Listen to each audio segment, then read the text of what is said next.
Welcome back.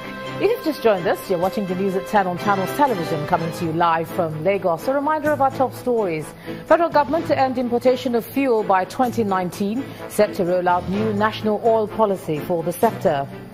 2 banks burnt by angry truck drivers following the killing of their colleague, allegedly by a policeman in the Apapa area of Lagos. Senate passes bill aimed at protecting witnesses in criminal cases. And the Kenyan government orders immediate testing of about 500,000 people in the next 21 days after 4 people were confirmed dead from cholera in Nairobi.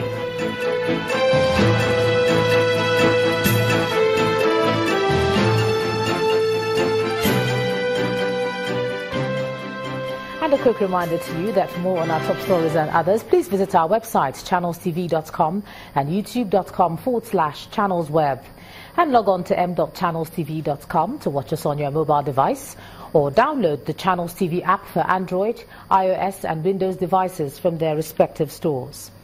The Channels TV and Channels 24 app will give you access to news and updates. You also have access to the Eyewitness feature, with which you can share those pictures, videos or news of happenings around you. Just install the app, then tap and swipe to reveal the menu and follow the instructions. The Progressive Governors Forum of the All Progressives Congress says that nothing will stop the conduct of the party's non-elective convention on July the 29th to fill vacant party posts. Now, the forum, represented by the chairman of the Nigeria Governors Forum and the governor of Zamfara State, Abdulaziz Yare, added that the party is coming out with a consensus opinion on national restructuring in alignment with its manifesto. These and other issues were discussed by the APC governors and the National Working Committee of the party in Abuja. We have discussed a number of issues ranging from the congresses, which will commence this Saturday for the 3 delegates for the convention, and we discussed on the issue of the party relationship between the governors, Peru, and the National Assembly, which, as mentioned, also onward, we're going to be having this meeting with the principal of national officers of National Assembly, governors, and the party. And also we discuss about the election of Osun, which we really know what happened. All of us, both the media and everyone in the party, will know what happened. It's APC, not because the PDP has Moses to win the election. We know what happened there, and we are on top of the situation. Committee by the governor and by the National Secretariat is formed to the visit, and also it has given necessarily a wake-up call on dealings with the things like that in the future. We're in a democratic setting, of course. Each and everyone, a delegate is from APC, his immediate past brothers from APC, and we all know what happened. So we have discussed that intensively, and that measures has been taken to ensure that to avoid the future occurrences.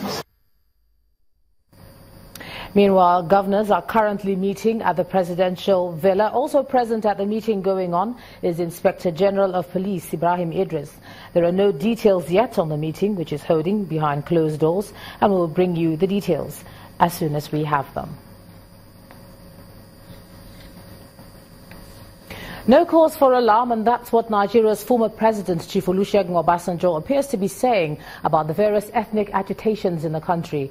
Chief Obasanjo was speaking with our Johannesburg bureau chief, Betty Dibia, in South Africa during the launch of the French version of a book he co-authored titled Making Africa Work. The former president said that the calls about marginalization must be listened to and examined to ensure inclusiveness. I would not worry about people saying that they are marginalized, and if they are, then we have to do something about it. Now, that is different from people who say, I see that in this sense of saying, look, here is the cake, I want more of it.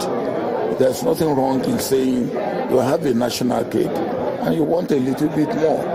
Or you think that what is coming to you from the national cake is not enough and you're asking for more. Now that to me is different from saying, look, I don't want to be part of this association. Now that, I believe, should not be the case. And I believe that those who have seen what it is to try and break up a country and the consequences, they will not want to have it again. Nigeria's former president, Chief Olusegun Obasanjo. And there's reason to be excited for members of the channel's family, partners and well-wishers as the award-winning media outfit today unveiled Channels Academy in Abuja. A brainchild of the chairman, Channels Media Group, Mr. John Momo, the academy is a commitment to replicate the sterling qualities of the 24-hour news station.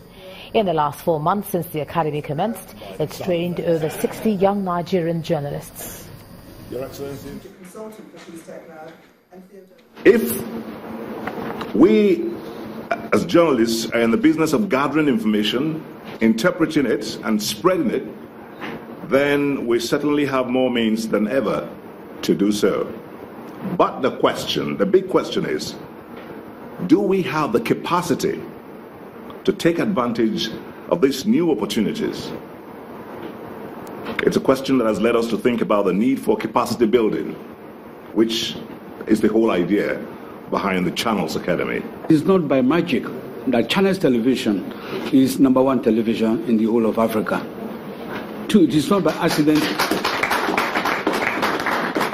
It's not by accident that Channels Television is the award winner for 11 years now of the NNM Nigeria Media Merit Award. Some big ones got to the ones, some have never gotten it. I have no doubt in my mind that a training institution like this will help also train a lot of journalists. I will send journalists from NAN to come and learn from here because we have a lot of things to learn. And time is really against us. We really need to develop quickly so that we can be in tune with 21st century journalism. Channels TV has taken this initiative to launch this academy to improve the overall quality of journalism, not only in Nigeria, in West Africa, and to increase the quality of news reporting in this region. So I'm very happy to be here for this beautiful initiative. And we'll bring you more about what transpired at that event much later on in the bulletin, so wait around for that.